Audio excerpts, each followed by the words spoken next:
After the Peerless Distillery, I walked on down to Michter's, and it turned out that that day they had released Michter's 10. I said, hey, do you happen to have any extras? It was the end of the day. They said, no, we sold out in the first 30 minutes. So I was there about 12 hours after opening. I kind of missed it just by a little bit. And I've had one tiny pour of the Michter's 10 in the past, and let me tell you, it's the thing that minstrels write sonnets about. I hung my head down, accepted I wasn't getting one, and I went and did a tour. Now, the tour of Michter's, a lot of fun. Grain to glass distillery. They take you through a nice tasting in the end. You get to see their beautiful facility. It was an absolute blast. But I'll tell you what I did. At the very end of the tour, like I do on all my tours, I tipped my tour guide. Please do. Nobody tips your tour guide anymore. I said, hey, thank you so much. I complimented how well they did. And I said, hey, do you happen to have any more Michter's 10 hiding around here somewhere? And he said, no. And I said, well, is there anybody that might be able to find a bottle, do you think? And miraculously, one extra bottle showed up that wasn't sold. And guess what? They let me buy it. Do you know how fantastic that is? What a good feeling.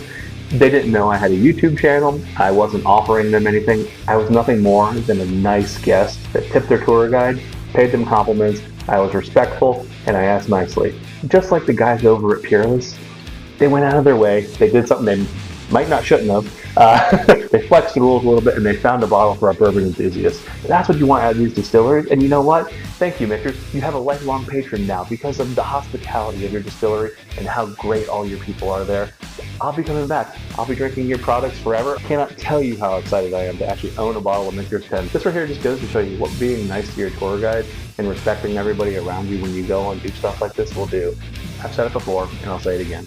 The bourbon community is one of the best communities of people out there. And that's amazing. That's why I do these videos. That's why I share my reviews. I want you to experience the same things I do.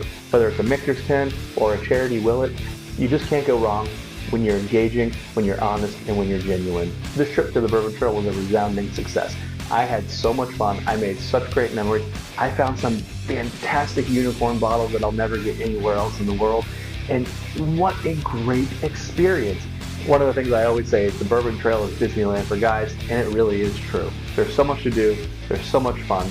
It's good food, good people. What more do you want in a trip?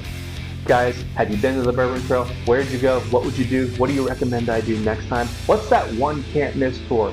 Hit me up in the comments and let me know. And as always, bourbon's better with friends. Cheers. Saying I had a good time on the Bourbon Trail would be the understatement of the year.